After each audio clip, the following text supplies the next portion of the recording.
For years, I convinced myself I was imagining it, that the bond between my husband, Luke, and his best friend, Amy, was just that, a friendship.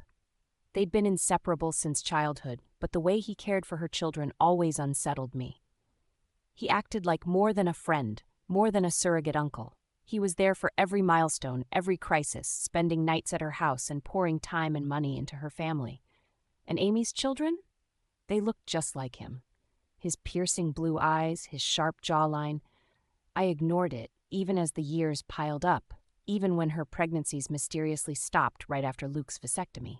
But I couldn't ignore what was happening now. Tom, Amy's eldest son, had taken a romantic interest in Sophie, our 15-year-old daughter.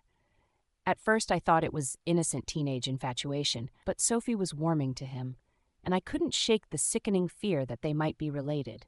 If Luke was Tom's father, as I'd long suspected, that made him and Sophie half-siblings. I tried confronting Luke, but he brushed me off, calling my suspicions absurd. Amy laughed when I asked, treating me like I was crazy. But the truth refused to stay buried. One night, after a fight with Luke, I went to Amy's house demanding answers. She stared at me for a long moment before saying, "You don't want to know." But I pushed. I had to know. And then she told me. "Yes," she said. "Luke is their father, but that's not all. He's my father too." Her words didn't make sense. They couldn't. She explained that Luke and her mother had her when they were teenagers, a fact their families buried. He was never around when she was young, but as she grew older, their relationship changed. He became a presence in her life, too much of a presence. She called it love. I called it something else.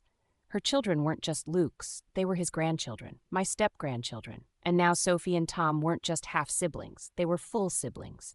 I confronted Luke when I got home. He didn't deny it, he didn't fight. "I didn't want you to know," he said, that was all. The DNA test confirmed everything. Sophie and Tom weren't told the truth until it was too late. They were horrified, broken. Tom disappeared from our lives, and Sophie hasn't been the same since. As for Luke, I left him, but even now I feel like the truth has poisoned everything. My family is destroyed, my children's innocence is gone, and I'm haunted by the fact that I married a man capable of such darkness. Some truths aren't just devastating, they're evil.